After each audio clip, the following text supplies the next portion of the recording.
Many scholars have analyzed the novel's treatment of race and displacement.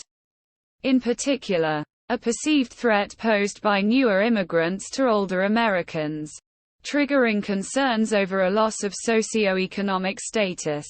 In one instance, Tom Buchanan, the novel's antagonist, claims that he, Nick, and Jordan are racially superior Nordics. Tom decries immigration and advocates white supremacy. A fictional book alluded to by Tom is Goddard's The Rise of the Colored Empires, which is a parody by Fitzgerald of Lothrop Stoddard's The Rising Tide of Color, a 1920s bestseller. Stoddard warned that immigration would alter America's racial composition and destroy the country.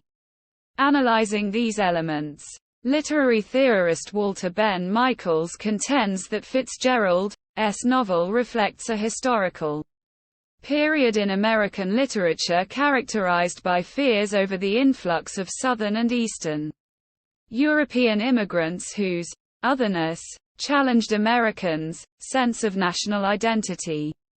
Such anxieties were more salient in national discourse than the societal consequences of World War I. And the defining question of the period was who constituted a real American.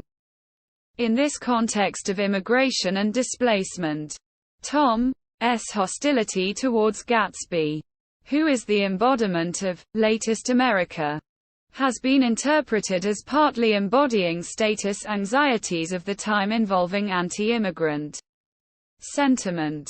Gatsby, whom Tom belittles as Mr. Nobody from Nowhere, functions as a cipher because of his obscure origins, his unclear ethno-religious identity and his indeterminate class status. Although his ethnicity is vague, his last name Gatz and his father's adherence to the Lutheran religion indicate his family are recent German immigrants. This would preclude him from the coveted status of old stock Americans. Consequently, Gatsby's socio-economic ascent is deemed a threat not only due to his status as nouveau riche, but because he is perceived as an outsider.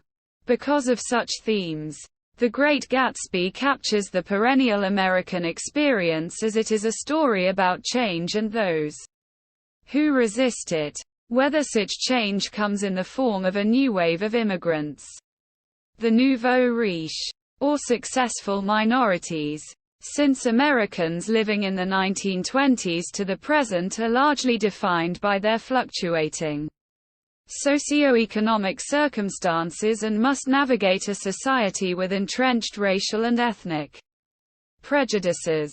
Fitzgerald's depiction of resultant status anxieties and social conflict has been highlighted by scholars as still enduringly relevant nearly 100 years after the novel's publication.